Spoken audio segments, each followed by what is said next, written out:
এজন্য আপনাদেরকে বাথরুমটাকে সম্পূর্ণ একদম ফ্লোর এবং ওয়াল হচ্ছে সম্পূর্ণ আপনারা ওয়াটার প্রুফিং করে নেবেন। দেন আসসালামু আলাইকুম প্রিয় দর্শক, আশা করি সকলে ভালো আছেন। Creative design zone YouTube channel অথবা ফেসবুক পেজ যেখান থেকে আজকের ভিডিওটি দেখতেছেন সবাইকে স্বাগত জানাচ্ছি আমাদের নতুন আরেকটি ভিডিওতে। সো আজকের ভিডিওটি খুবই গুরুত্বপূর্ণ, বিশেষ করে যারা নতুন বাড়ি তৈরি করতেছেন তাদের জন্য। কারণ হচ্ছে যারা বিশেষ করে দেখতেছেন যে আপনাদের কিছুদিন পরে পেইন্ট করছেন, পেইন্ট করার পর পেইন্টটা নষ্ট হয়ে যাচ্ছে, সো সেটা কেন হচ্ছে এবং কি করলে সেই আপনাদের পেইন্টটি নষ্ট হবে না সেটাই আজকের ভিডিওতে আমরা উপস্থাপন করব। তো দেখতে পাচ্ছেন, মনে করেন এটা একটা আপনার বেডরুম। আপনার যখন দেখবেন যে ফুল আপনার পেইন্টের কাজটা হয়ে গেছে, দেখবেন বিশেষ করে এই ওয়ালগুলা ড্যাম হয়ে যায়। ঠিক আছে, এই ওয়ালগুলো বেশিরভাগ ড্যাম হয়। তার কারণ হচ্ছে ধরুন এটা একটা ওয়াশরুম, দেখতে পাচ্ছেন এটি একটি ওয়াশরুম, এটি একটি বাথরুম।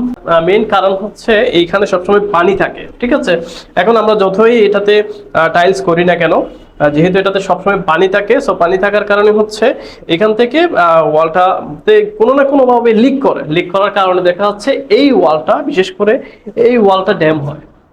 ঠিক আছে, এই ওয়ালটা ড্যাম হয়, এটার যেমন অপোজিট পাশের ওয়ালটা ড্যাম হবে, স্বাভাবিক। এটা এই যে এই পাশে ওয়াল আছে, এই ওয়ালটা ড্যাম হবে।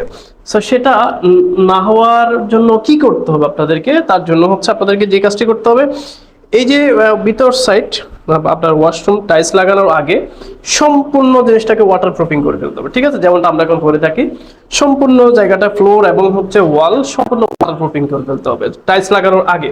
ঠিক আছে, আপনি যখন টাইলস লাগানোর আগে সেটাকে ওয়াটার প্রুফিং করে ফেলবেন, দেখবেন এর পরবর্তীতে আর আপনার এই ওয়ালটা ড্যাম হচ্ছে না।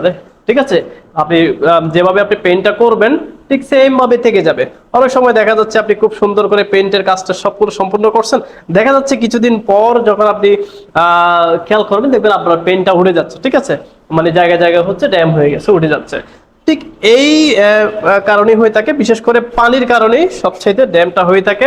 তো এটার জন্য বিশেষ করে যেমন আউটসাইডে প্লাস্টার করার সময় সাবধানতা অবলম্বন করতে হয়।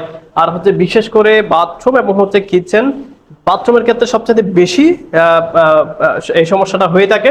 এজন্য আপনাদেরকে বাথরুমটাকে সম্পূর্ণ একদম ফ্লোর এবং ওয়াল হচ্ছে সম্পূর্ণ আপনারা ওয়াটার প্রুফিং করে নেবেন। দেন হচ্ছে আপনাদের এই সমস্যাটা আর হবে না। ঠিক আছে, আশা করি সকলে বুঝতে পেরেছেন। ধন্যবাদ সকলকে, সকলে ভালো থাকবেন। আসসালামু আলাইকুম।